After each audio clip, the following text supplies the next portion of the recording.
All right, welcome everyone to another episode of Sasquatch Watch Radio. Today is Monday, September 16th, 2024. We've got a great show for you tonight. Before we bring our guest on, let's get Gary Kendrick in the stage here. How's it going, Gary? Hey, Billy. Hey, everybody. So, I guess your busyness is over with the camp. I know you're happy about that. Yeah, I painted about all I can paint. I'm sure. Billy, if you don't care, I'd like to give a shout out to a young man. I shot a sporting clay tournament this weekend and got introduced to a real nice young man, Jed Weinberger. Nice. He said he's going to be listening to the show. So, Jed, good to meet you. Good to shoot with you. Excellent young man. Great to have you. It's good to always have some new guests on, so we appreciate that. Everybody that comes on every single week. You know, we got Jeffy Smith, Digger Dog, Tennessee Cherokee. You know, all these guys are here every single week, and you know, we couldn't be more happy about that. So, all right, so we're going to get our guest on here. Welcome to the show, Abe. Hey, you guys, thanks for having me so much. I'm excited. I don't know. I'm watching your intro here. I'm thinking like, oh my gosh, we have been friends and brothers in research for a long time. And some of the pictures from like 10 years ago at Salt Fork and everything like that, it stirs up that whole nostalgia thing. I was like, oh yeah, man, with such great memories we've had. But thanks for having me on. And Gary, hopefully we can make some memories ourselves too. Yeah. Always good. So I'll let you know the deal, Abe. So Gary is my researcher. So he researches everything he can find about you. And then he's going to ask you a series of questions. And then if you remember, I asked you what style of music you like. Yeah. There's a reason I asked you that. Of course, Abe's like, oh, I like it all. So whatever, right? So about halfway point of the hour, artificial intelligence has made a song about Abe Del Rio. So we'll be playing that and see if you enjoy it. That's funny. Okay. Hey, is there all right? Send me that once it's done. That'd be funny. Yeah, I'll be able to send it to you. Right. Oh my gosh. All right, he's all yours, Gary. Get him. Hello, Abe. Abe Del Rio, aka the elusive one. Yes, sir. Founder and director of the Minnesota Bigfoot Research Team, MNBRT. They have a very interesting website. I believe you founded that in May of 2000. Owner and CEO at Minnesota HVAC Cleaning Services, which I'm pretty sure HVAC cleaning is important in what I prefer to call the Great White North. Guarantee it's cold up there.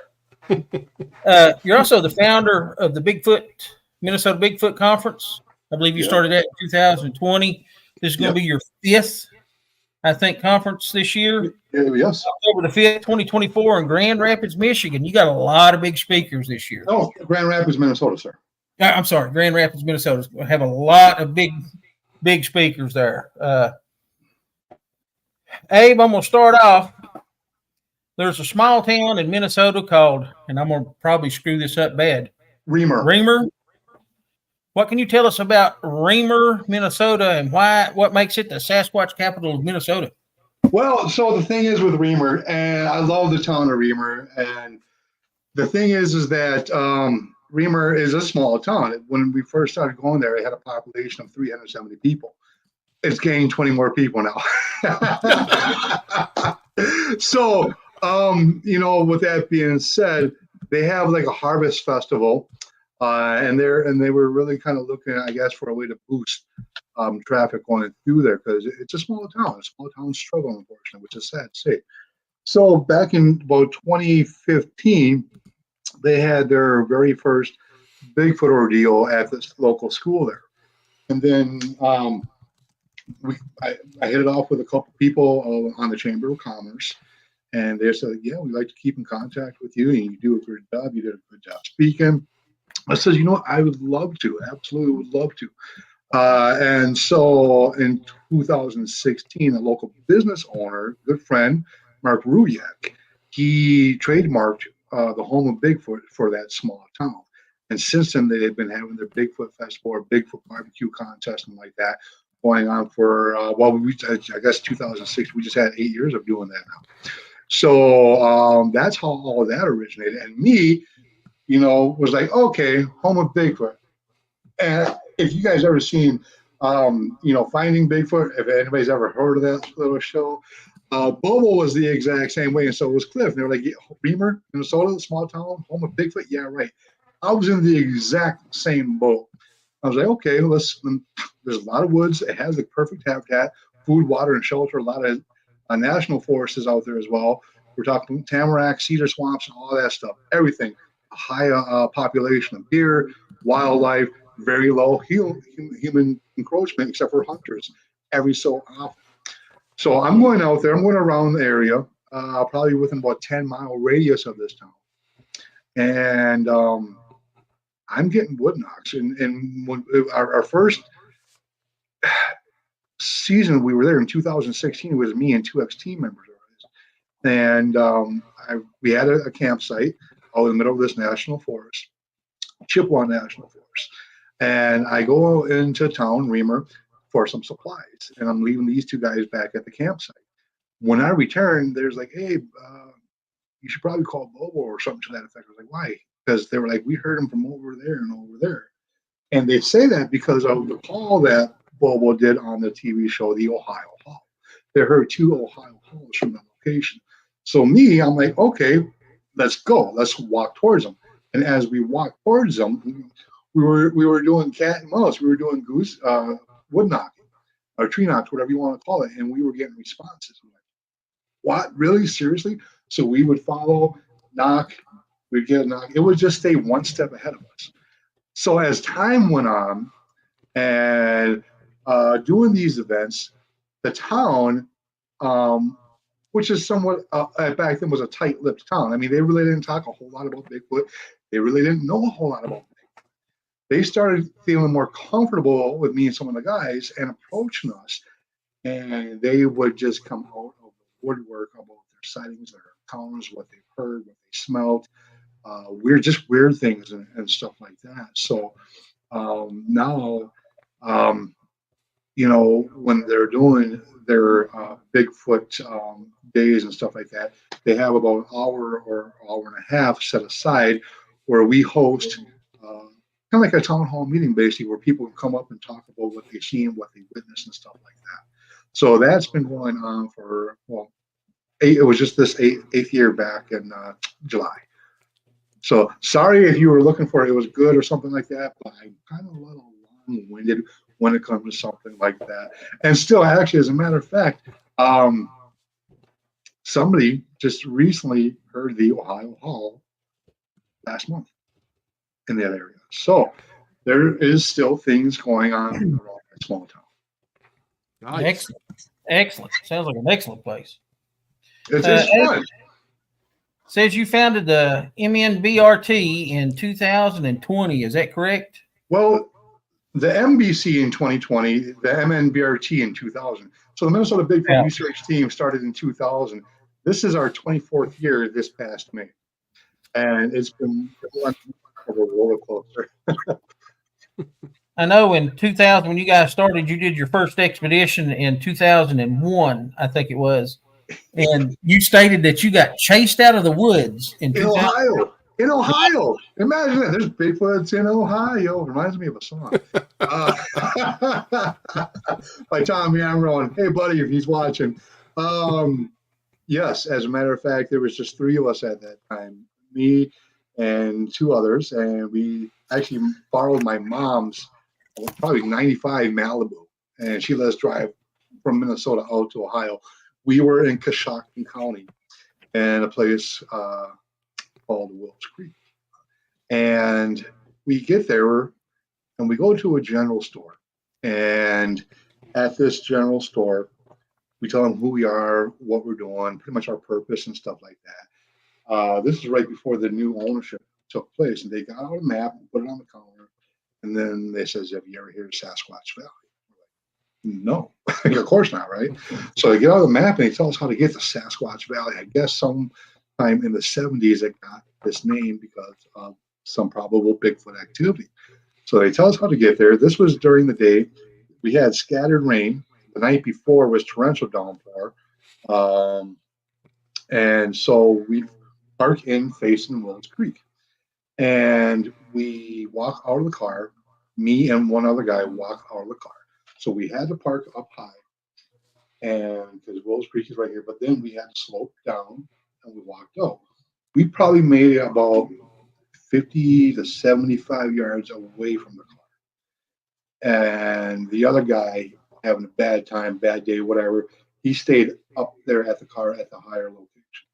So as we're about 50 to 75 yards away, we hear like a crack or a snap, a limb being broke, a tree being broke, whatever. And then we start hearing heavy bipedal footfalls. And we're just like, whoa, and my hairs are standing up again. We're just like, whoa, you know. And 2001, excuse me, 22 years old, totally wet behind the ears. Thought we had it all covered. No, not at all. We're hearing this bipedal footprints coming closer towards us. We're like having a surreal, like almost out of body experience. We started running back towards the car. We're just spooked. We're kids. We're running back, and I had a Polaroid camera around my neck, and in running, this thing is swaying back and forth, back and forth. And I'm like, hey, you know, this could be the shot of a lifetime, right? You know how great high definition quality a Polaroid camera is. Probably, I don't know, maybe from 60 to 70 yards, maybe by that time. Actually, I shouldn't say that. I don't know how many steps I took. I remember just running and then turning around and focusing and opening the camera and focusing and waiting for this creature to come out of the woods.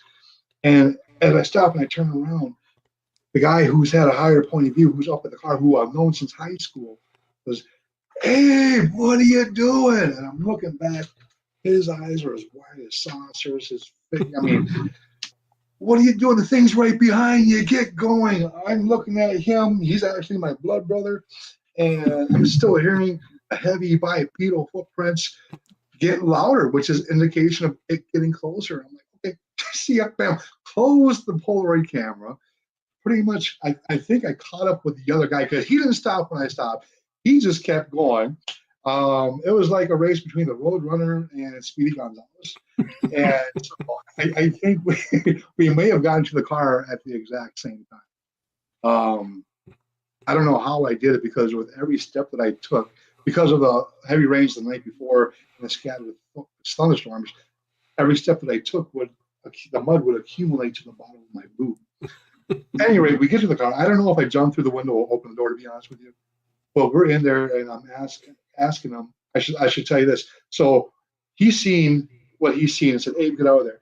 By the time we got there, he had the car started, and we get in the car, and you know, our blood is flowing, our adrenaline is rushing about 100 miles per hour, and he's just like there fumbling and trying to get it. I said, "Hold on.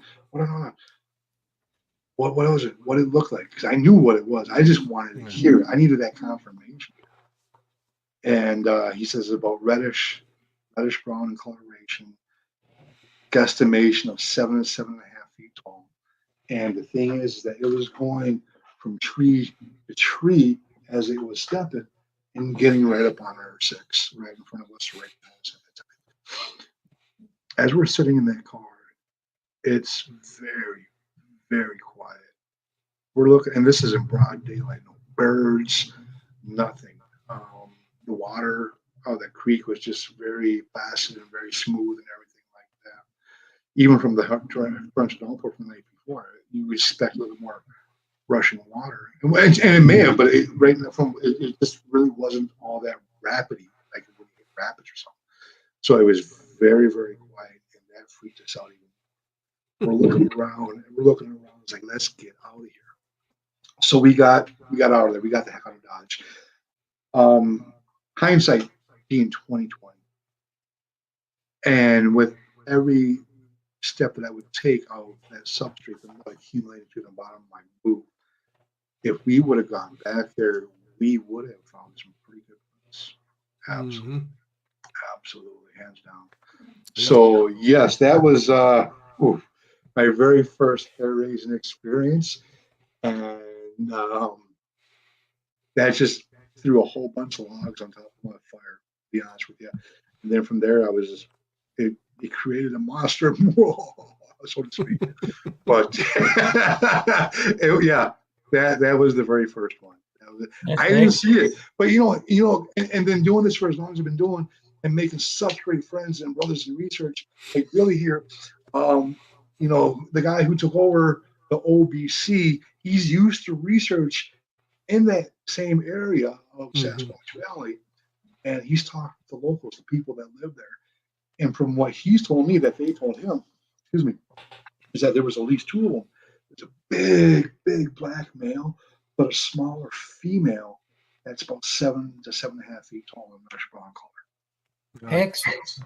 Excellent. Nice. Yeah, I don't run from the girls no more. Of course, you were what, 21? You said when you I was just 22, man. I was 22. Thought we had. Okay, so the comical thing about this whole thing is that I had pants on and I had batteries. It'd be AA, AAA, C batteries, D batteries in my pocket with no belt. So picture a greenhorn researcher running, holding his pants up, hightailing with high knees, so he wouldn't sink down in the mud and try and run away from Bigfoot. The funny part is the Polaroid camera you had was probably just about as old as you are. Yeah.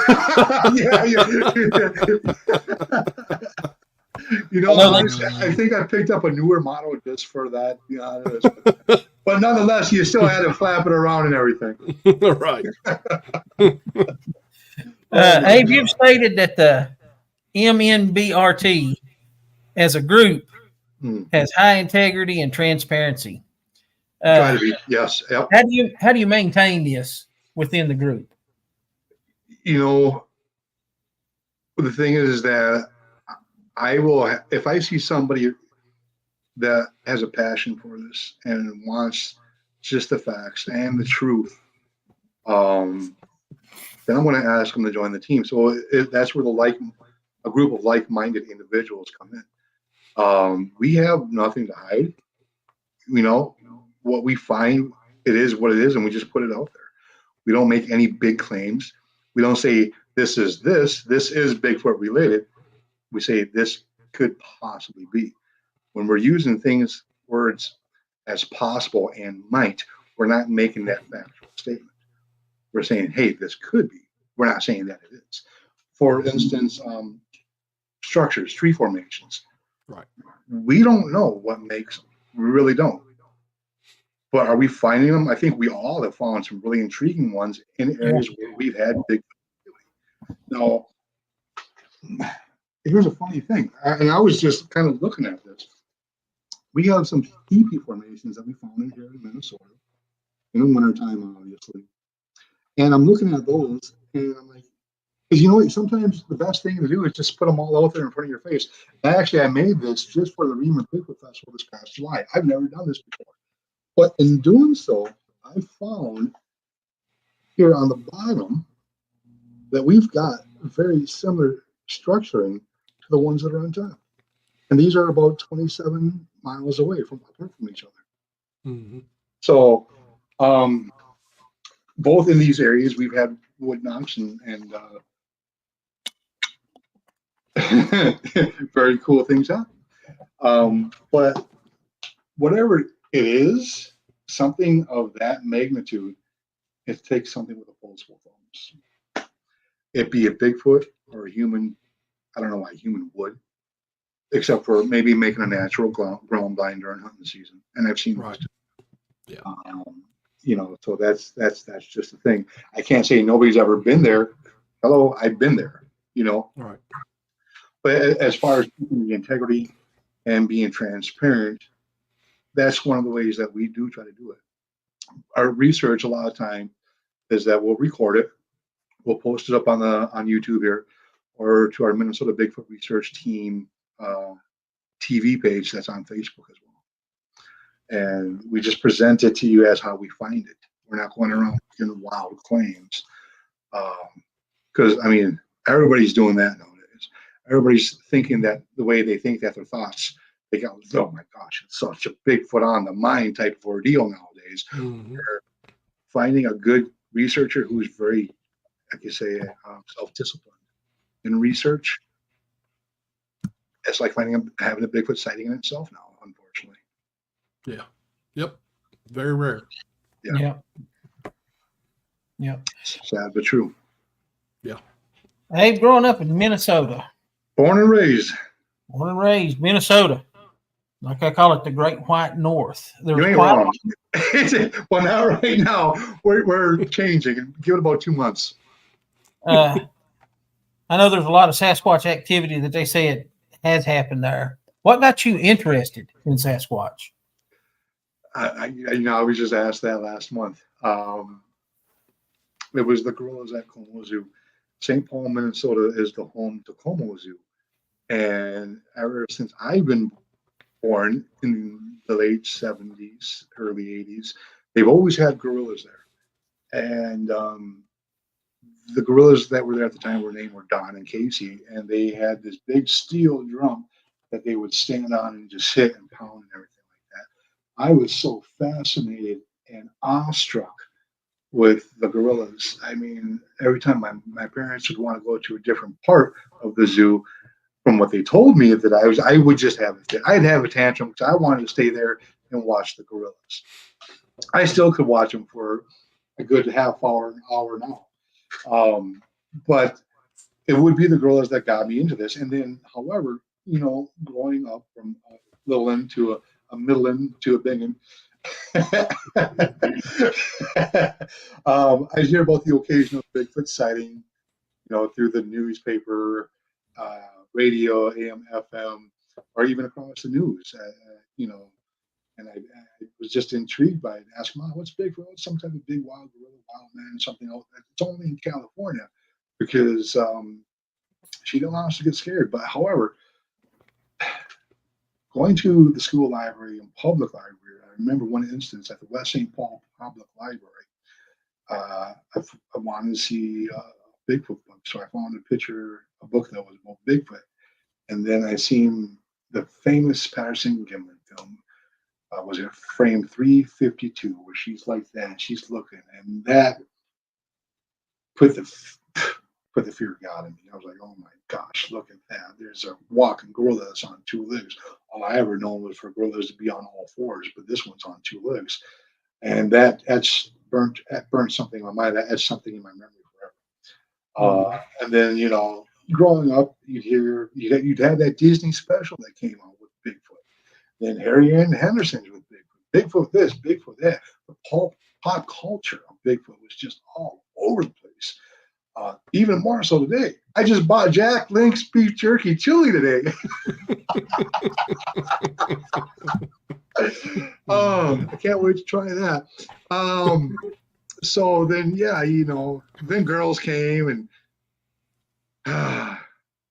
had kids, and I lost interest. But however, then again, in the late 90s, 97, or right around 97, 98, I started getting more interested because they were still popping up. So that's when I hopped on the internet, the FRO, read I shouldn't say every, but read a lot of reports, reading the books, read the reports and all that stuff. I mean, there was just something there, and that sucked me in like a black hole, to the point where I was like, there's something to it. So I was like, okay, are there any research teams? At that time, there was the Ohio Bigfoot Research Team, the OBRT. And I was conversating with them a lot. I was like, okay, there's nothing here in Minnesota. So I was like, I'm going to start the Minnesota Bigfoot Research Team. And I remember the old chat, the pal talk and everything like that. Yep. Man, holy smokes. Wow. And yeah, MSN Messenger and the groups that are on there just kind of chatting and stuff like that. AOL. And then I just stuck with it. Then 24 years later, still doing it, and I got a great group of guys. And I'm very proud to call my brothers and they're like family. Good. Yeah. Yep. Excellent.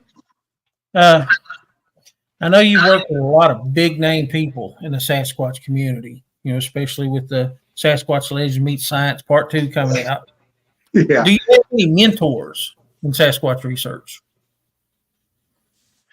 I wouldn't really say mentors.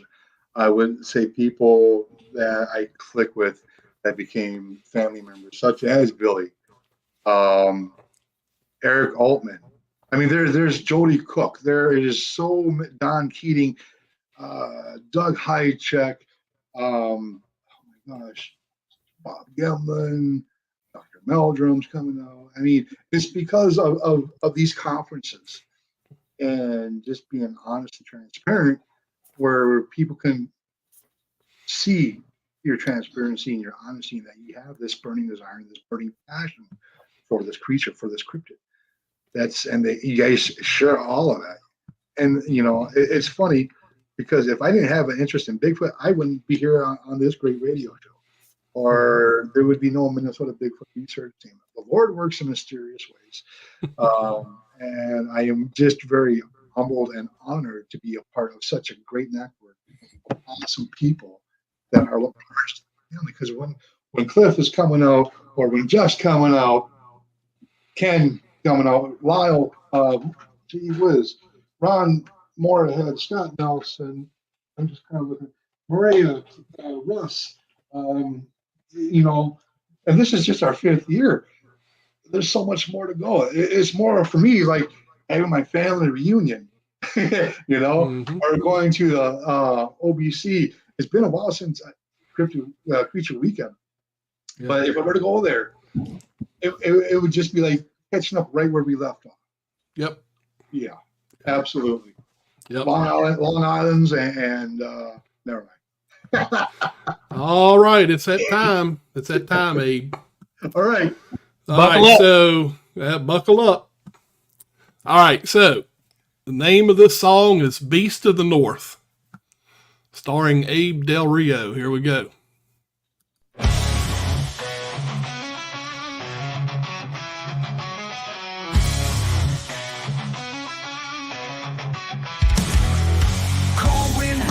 Calls the night, Abe Del Rio hunting Bigfoot's fight. Minnesota hills, shadows crawl, footprints deep, giants brawl. Forest whispers, secrets lost, echoes wild, paying the cost. Eyes in dark, fires of myths, beast unseen, frozen breaths. Where you hiding, monster man? Twisting trails, dreaming of the plan. Screaming truth, we chase the law. Minnesota's myths are hardcore. Search the lakes, tangled trees, rustling leaves, the ghostly tease. Sky turns black, stars no more. Bigfoot roams in legend's core. Footsteps heavy, ground they shake. Hear the roars deep in the wake. Cameras ready, heartbeats fast. Mystery hunts, relentless cast. Where you hiding, monster man? Twisting trails, dreaming of the plan. Screaming truth, we chase the law. Minnesota's myths are hardcore.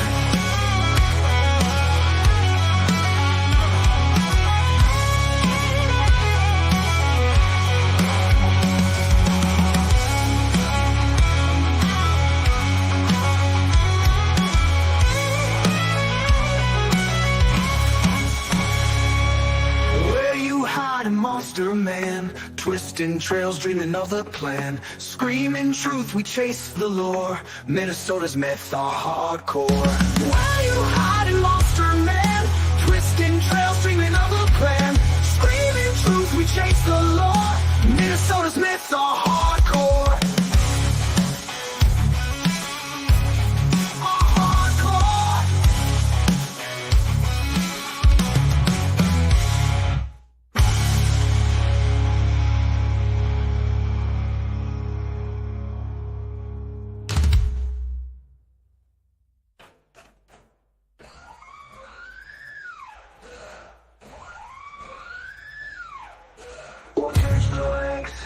tangled trees, rustling leaves, a ghostly tease.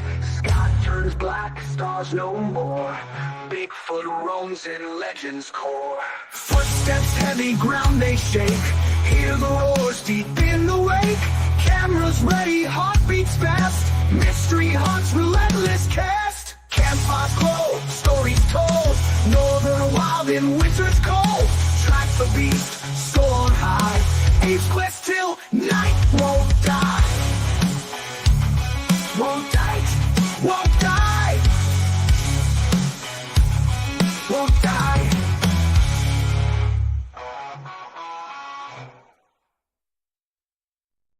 There you got it. Oh yeah, Love it. That's awesome. it's got a lot of motley crew to it right there. Thank you. Honored. Appreciate that. I'll send it to you later. Thanks, brother. Abe, I ask this question to everybody that comes on the show, and it's a weird question, so I'm going to explain it to you a little bit. Okay. Animal, mineral, or vegetable? Animal, do you think Bigfoot is a physical animal? Mineral, do you think that Bigfoot might possibly be interdimensional or extraterrestrial? Or vegetable, do you think it may be supernatural? Or do you think it may be a combination of all three? Animal. Absolutely flesh and blood. If there is a video out there with it going through a portal, I would love to see it. If there's a video out there of it materializing from turning invisible, I would love to see it. However, from what eyewitnesses and what we know, that there is no creature on this planet that we know of that can do that. So I would say animal. Yep. Some kind of a hominid species. Yeah. Yeah, absolutely. Missing link. Time will tell. And Digger Dog, I'm not old. That's not funny, Abe. I resemble that remark. Oh my God. On the subject of that, one thing that I've heard time and time again is the glowing red eyes. Mm-mm. Now, I tend to think myself that it might be an adaptation for night vision. But some people say, no, it's not eye shine. We didn't have a light. They were glowing red eyes. What's your thoughts on that? We do know of animals that have bioluminescence. Absolutely, there is such a thing. In primates, is there such a thing as bioluminescence? That I couldn't answer you. Could this creature be the first primate that has that adaptation where it can produce a bioluminescence? Is it producing IR? Because from what we know in that wavelength, we can't see unless we have that wavelength camera to pick up IR with an IR illuminator. Excuse me. And when we look at an IR, like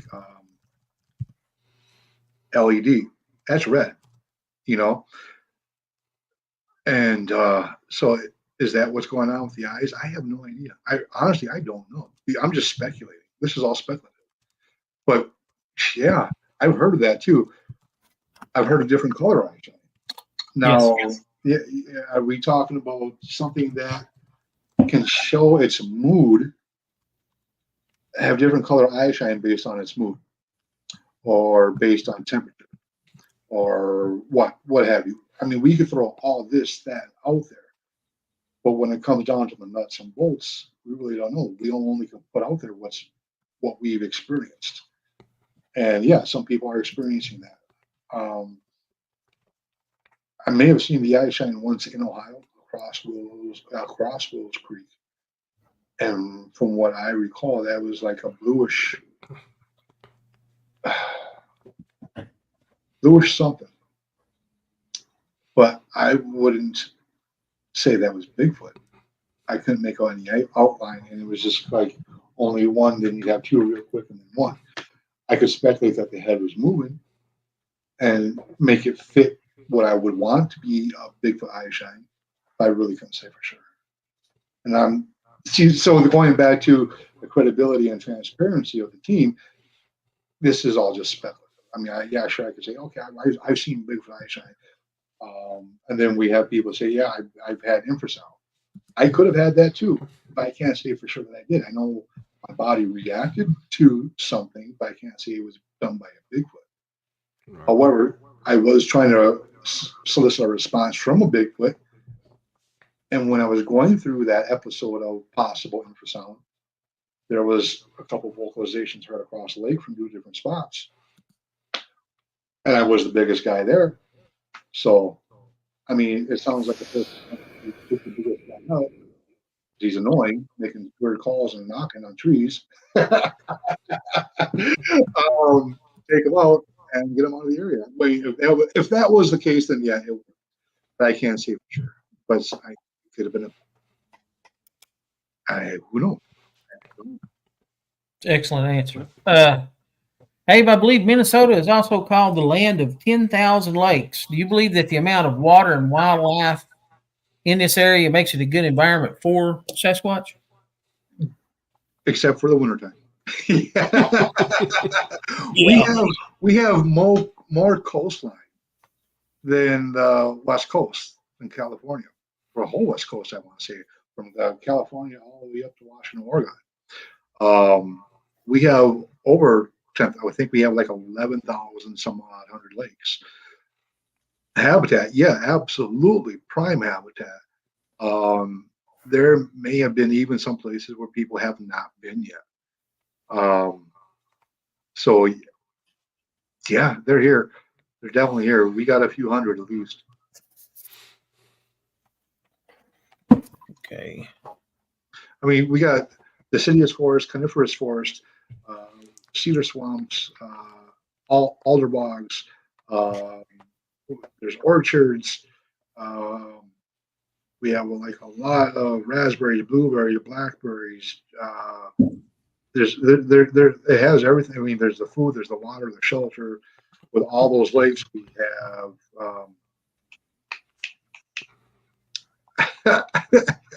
It's a brain fart moment right now. You're catching up to our age there, Abe. I wanted to say corn dogs, but no, cattails. Yeah, don't try to eat those. Yeah. I wouldn't try eating those, Abe. That wouldn't be a good wild corn dog is not that good. Yeah, well, here's the thing. I want to eat a wild corn dog. Yeah, I want to take a bite into the cattail. However, we got mosquitoes that would carry you off. Jeffy, yes. Oh my gosh, just kidding. But the tubers, I mean, every part of the cattail is edible. Everything from the leaves, the tubers. You can actually make a powder out of the flower itself. But yeah, every part of the cattail is totally edible. Like a dandelion, every part of the dandelion is totally edible. And then we got mushroom seeds and mushrooms too. So yeah, I mean, land of 10,000 lakes. There's definitely a lot of water out there. There's a lot of rivers. We got Mississippi River, which starts in Minnesota and goes all the way down to the Gulf. Yeah. A lot of tributaries that flow into that too. So yeah, absolutely. I would say it is. I think. But however, the thing is with Minnesota, it being such a reserve state, really conservative. And like I said, it took a while for people, Reamer, to come and feel comfortable with me, to talk about what they've seen. I know there's probably a lot more people in the woodwork, such as you guys probably know, that are holding on and might even hold on to their Bigfoot story up until their deathbed, or even take it to the grave with them. You know, and that's why I started the Minnesota Bigfoot Conference. Okay, cool. I've been researching for 20 years at that time. What else can I do? I was like thinking, oh, well, how about this? Let's get the awareness and the education of Bigfoot out there even more in the state, and by holding a conference. Yeah. Thus the NBC was born. Yep. I know Minnesota, especially northern Minnesota, has a stable population of wild moose. which is probably one of the most dangerous animals a human can run into in the woods. What do you do for self-protection while you're out researching? Pepper spray. I only carry pepper spray. I don't have a sidearm. Never had to pull my. Okay, I have pulled it. I never had to engage it because there's been some freaky times. I'll tell you what. About 2 weekends. No, August 3rd. I was out camping by myself in an area where there were some strange vocalizations and possible body impression that slept up next to a tent. I go out there myself and I hear something. I don't know what.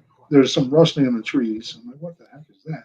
So, I just pull out the bear spray, have my flashlight, have my camcorder, and I'm like a police officer, going like this, holding the camcorder, flashlight, and bear spray like this, ready to discharge it, but nothing. So I only carry bear spray.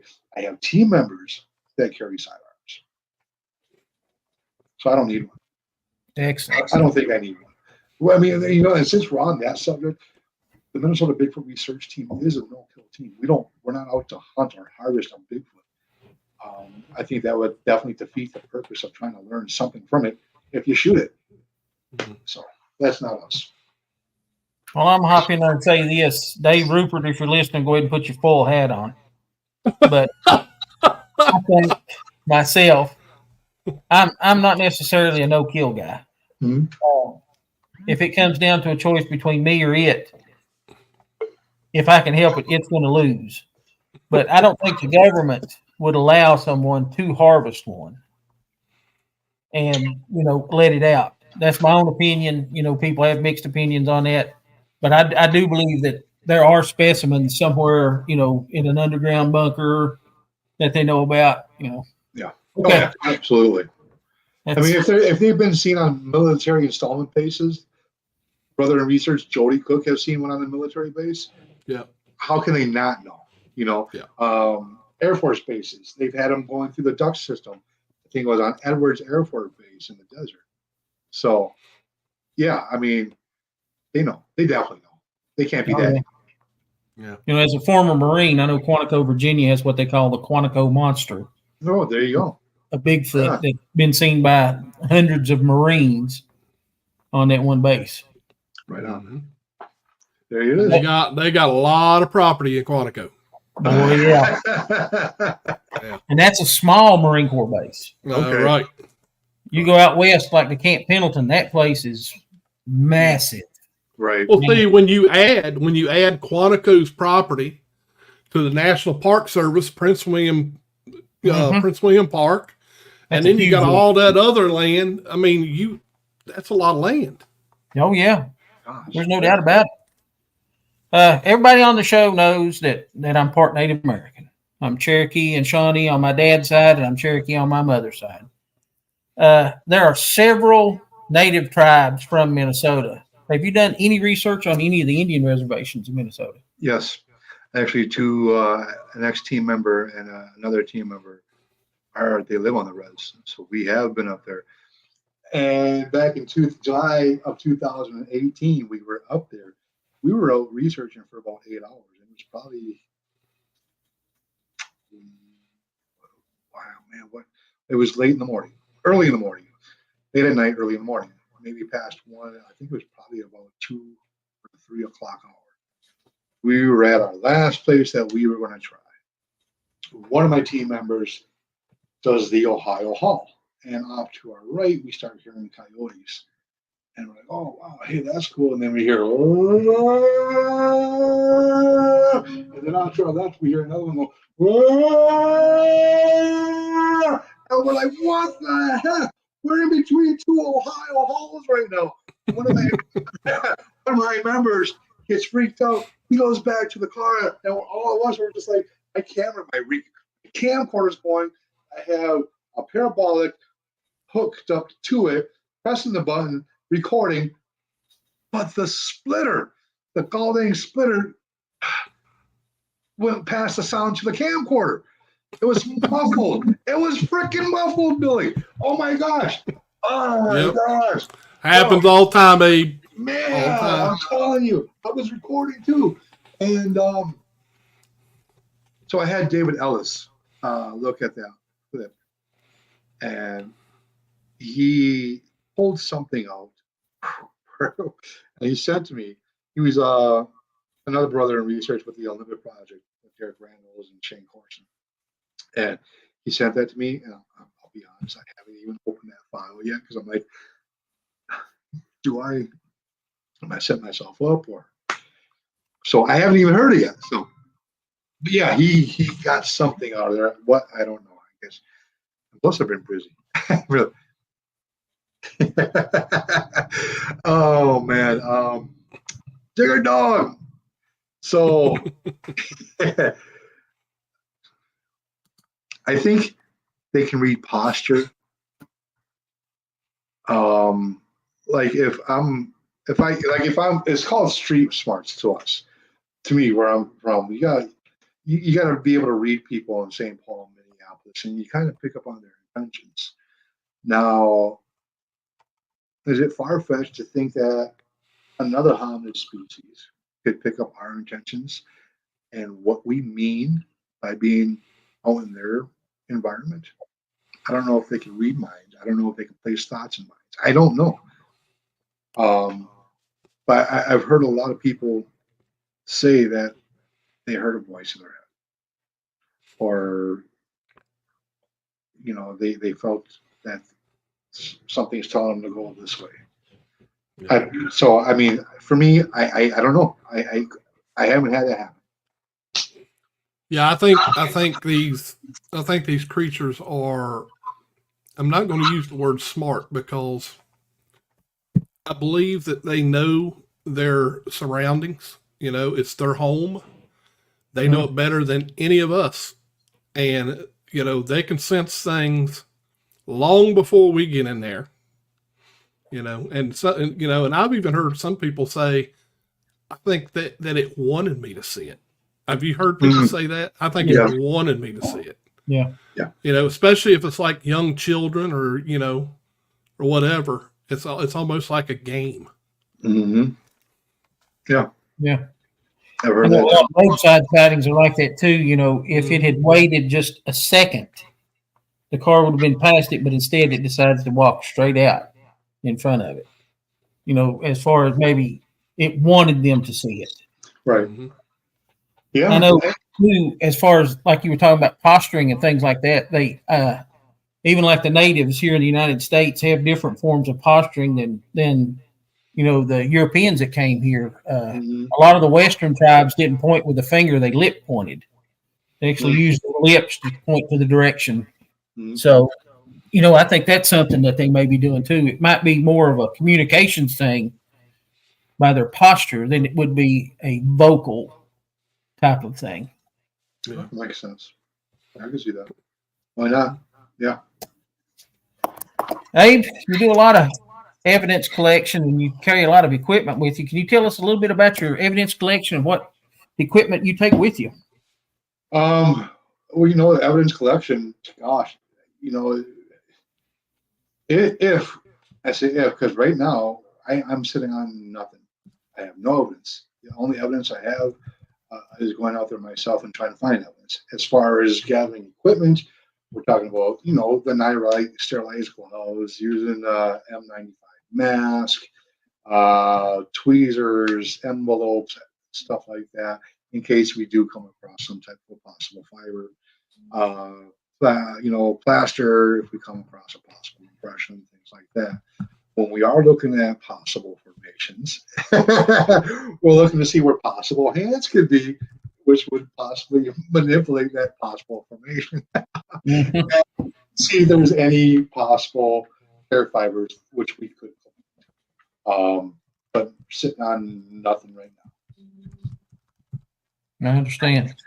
I know you talked about working with Jimmy Chilcutt at one time. Oh, yes. Okay. The latent fingerprint expert, and he has certifications in both human and non-human primate.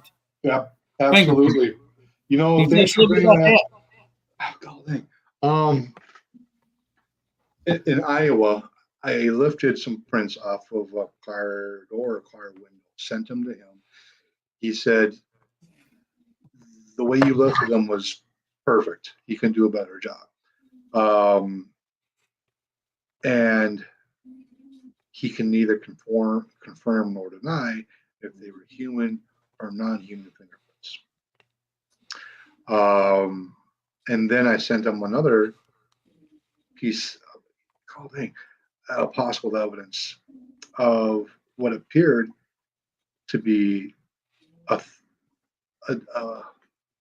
digit of a thumb or something like that. And I sent it, he says could have been like that elbow. He said he thought it was more like an elbow or a knee. Well, to me, it looked more like a digit or a tip of a finger or a thumb or something like that. But he's the expert. So you know what? Thanks for bringing that up. I guess I do still have that. Totally forgot about that one. Thanks, Gary. And that's actually, I believe that's just right upstairs. I got it laminated. Sweet. Nice. It is. And yet again, I'm not calling it a Bigfoot fingerprint or anything like that. It's just something that's intriguing. Well, I've got to give you credit on that, Abe. I know I'm a firm believer that not everything that you hear or see in the woods is Bigfoot. Correct. I kind of have to maintain a skeptical mind, and keeping that skeptical mind, that kind of keeps things into perspective. You have to. Yeah, and kudos to you. Good on you, man.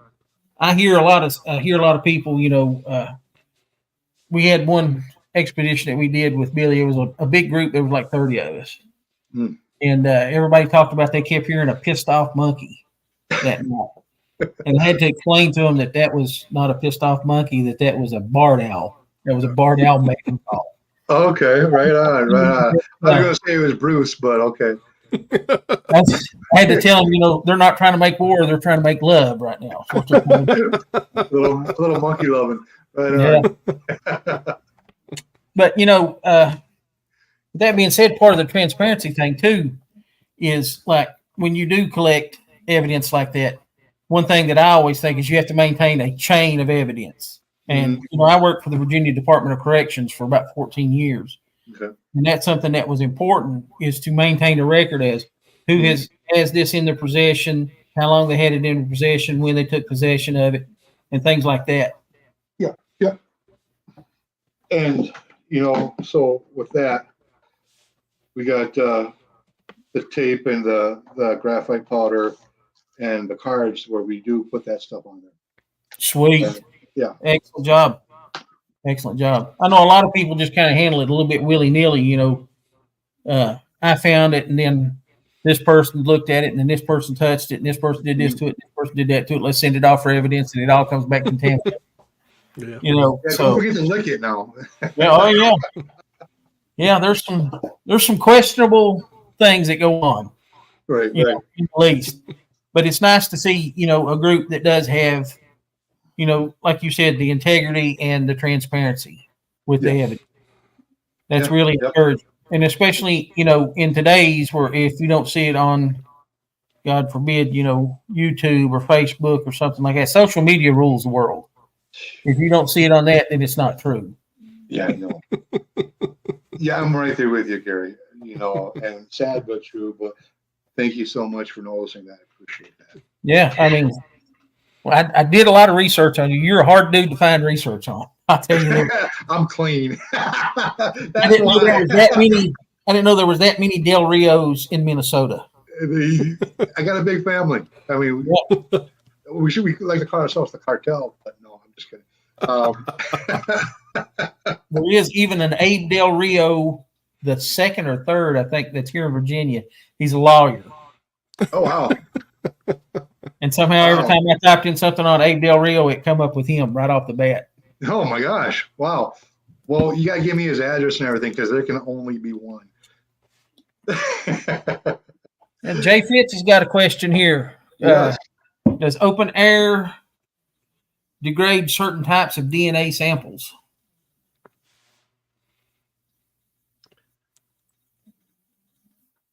Yes, especially blood. So you want to, when you do come across something, you want to know how to store it properly. Usually a refrigerator or a freezer. Yeah, remember back in the day when we first started talking about collecting hair samples.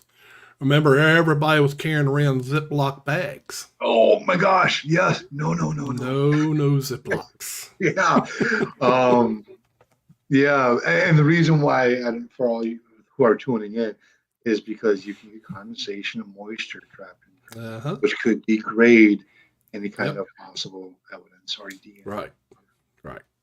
But everybody did that. That was the thing. Yeah. Yeah. Yeah. You didn't know Yeah. any better. Yeah. I've carried hundreds of Ziploc bags. You know, that kind of, Right. Mm-hmm. Yep. Absolutely. Well, I'll tell you what. You got more questions, Gary? You can No, go I'm over good, if you Bill. want. I'm Okay. good. I was gonna say you're more welcome to go over if you want. It's all up to Abe, though. I don't know what time he has to get up in the morning. Actually, I own my own business now, so Yeah.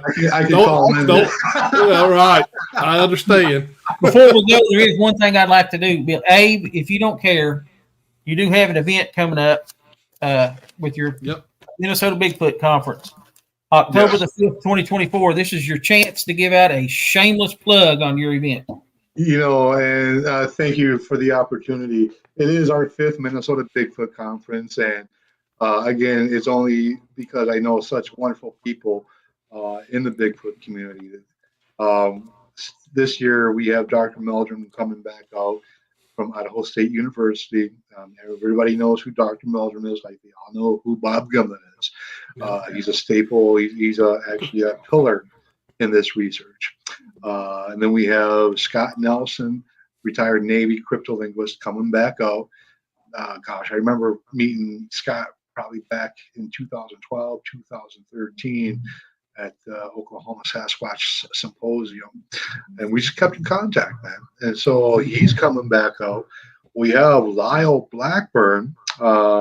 He's the Boggy Creek, the